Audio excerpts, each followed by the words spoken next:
So are you thinking of maybe adding a puppy or a kitten to your family? Before you do your homework. Dr. Sonia Sims is a veterinarian at Vetco, and she joins us with more information. And you're back as well. Yes, we're back Remind this everybody morning. who you are. I'm Cindy Houghton. Cindy, welcome back to you. And remind us who our little friends are today. This is Chia, my little Chia pet. Chia. Hi, Pepper. Oh my gosh, they're both precious. Okay, my girl. so now there's a lot of people out there, and myself included actually, who are thinking, I kind of want to buy a puppy or a kitten. What do we need to know when we get started? What's the first thing you recommend as a professional? Absolutely. I recommend knowing that it's a time commitment. It's also a financial commitment. And they're very unpredictable. You're going to be up all night with puppies. But look at how rewarding this is. It's too. so rewarding. It's like, I mean, you almost have to think about it like if you were having a baby.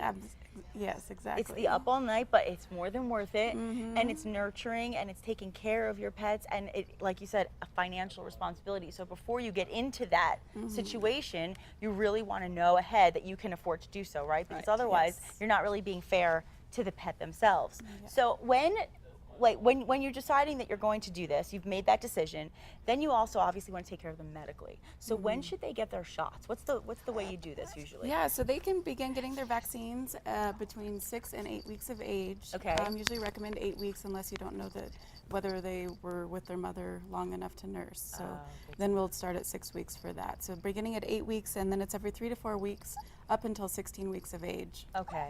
And you know, one of the things we've talked about before is being microchipped and licensed. So when does that happen? When should they be microchipped?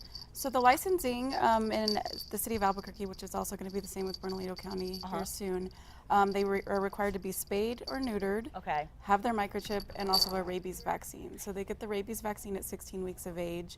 And we usually recommend doing the microchip when they're also doing their spay and neuter, just so that they're anesthetized. Now we're talking about it as if everybody knows what we're talking about. We know, but tell people out there who don't really understand what microchipping is exactly. Okay, so microchip it'll be a little tiny chip that goes underneath the skin, right between the shoulder blades, and it'll allow people to, basically so we can track the animals if they were to get lost. And so a number comes up when you scan them, and then it's registered to either the clinic or it's registered to the owners, and so that we can get them back home if they were to be lost. Oh, I'm in love right now. I can't help it. I'm sorry, I'm gushing a little bit, but these are so precious. So now you mentioned the microchipping ordinance briefly. Tell me a little bit about that for the Bernalillo County, because I want people to understand out there what's required of them.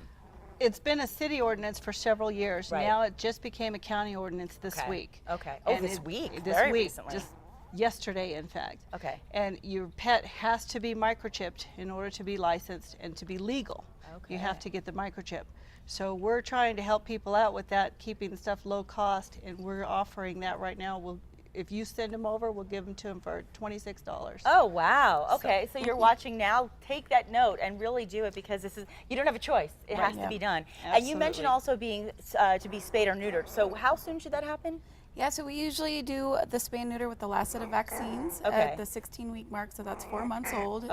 Yes. I love them. And then the first checkup, once you get the pet, so now let's say I buy a puppy tomorrow, when's the first checkup necessary? You know what, usually with their first set of vaccines, it's a good idea because there's congenital problems that pets can have. They could have heart murmurs or different defects that you're often not aware of until they're just not doing well. So the sooner we can get that checked out, the sooner we can get them fixed. And make sure that they stay healthy. That's a good idea. Now let's talk a little bit about the food. What food should puppies and kittens eat?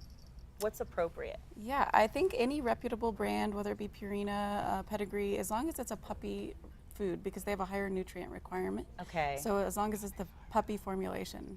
Yeah, and again, it's kind of like when you think about a baby. You're not going to start feeding, chips to your kid. You're not going to do those kind of things. So really, don't feel obligated to please them by giving them table scraps, because it's not healthy for them. It's not healthy, right? and it can make them very sick.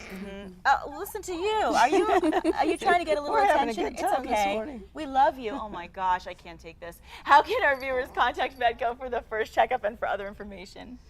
Our phone number is 292-3030, and we've also got an office in Los Lunas at 865-0662. You can reach us at vetconm.com.